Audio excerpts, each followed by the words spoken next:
Hi friends, welcome back to my channel. ఈరోజు మనం అందరికీ ఎంతో ఇష్టమైన రాయలసీమ రాగి సంగటి. ఇది చికెన్లోకి మటన్లోకి చాలా బాగుంటుంది. ఈరోజు దీన్ని ఎలా తయారు చేయాలో చూద్దాం రండి.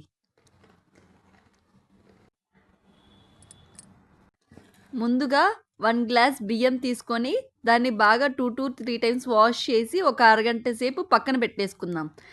ఇలా అరగంట సేపు పక్కన పెట్టుకున్నాక నానిపోయిన బియ్యంలో ఒక గ్లాస్ బియ్యానికి 4 గ్లాసెస్ వాటర్ వేసుకుందాం. ఏ గ్లాస్తో అయితే రైస్ తీసుకున్నారో అదే గ్లాస్తో 4 గ్లాసెస్ వాటర్ వేయండి.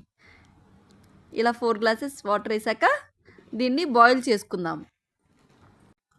ఈలోపు అన్నం బాయిల్ అయ్యేలోపు ఒక కప్పులో రాగి పిండి తీసుకొని వాటర్ వేసుకొని ఉండలు లేకుండా బాగా కలుపుకోవాలి. ఒక పేస్ట్ కన్సిస్టెన్సీలోకి వచ్చే వరకు బాగా కలుపుకోవాలి, ఎటువంటి ఉండలు లేకుండా. కలపకపోతే ఉండలు కట్టేసి పైగా అన్నంలో కూడా సరిగ్గా మిక్స్ అవ్వదన్నమాట. అందుకని మనం బాగా మిక్స్ చేసుకోవాలి దాన్ని, పిండిని.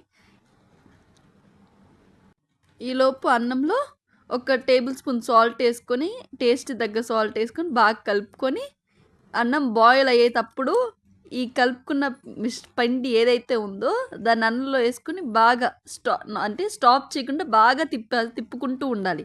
లేదంటే ఉండలు కట్టేస్తుంది, పైగా ఉడకదు కూడా పిండి.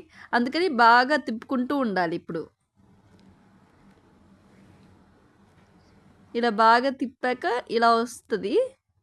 ఇలా వచ్చినప్పుడు అన్నం బాయిల్ అయిందో లేదో చూసుకొని ఒక 2 to 5 మినిట్స్ 5 మినిట్స్ లేండి 5 మినిట్స్ మూత పెట్టేసుకొని బాయిల్ అయ్యేంత వరకు ఉంచుకోవాలి.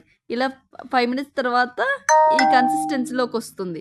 ఈ కన్సిస్టెన్సీలోకి వస్తే అన్నం పిండి 2 ఉడికినట్టే. చూడండి ఎంత బాగుందో. పైగా కుండలో వండటం వల్ల హెల్త్కి కూడా చాలా మంచిది. రాయలసీమలో అందరూ ఇలా కుండలోనే వండుతారు ఇక్కడ ఎక్కువ.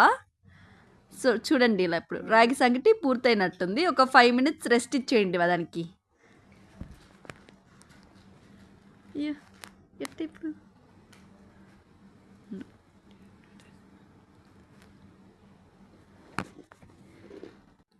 ఇప్పుడు మన టేస్టీ రాగి సంగటి రెడీ.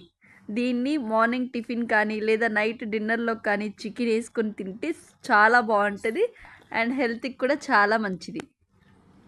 ఇలా వీక్లీ ఒక 2 to 3 టైమ్స్ తీసుకోండి, చాలా బాగుంటుంది. ఇలాంటి మరిన్ని వీడియోస్ కోసం మా ఛానల్ని లైక్ చేసి షేర్ చేసి సపోర్ట్ చేయండి. And thank you for watching. కొత్త ఛానల్ కదా, కొంచెం సపోర్ట్ చేయండి. Bye bye.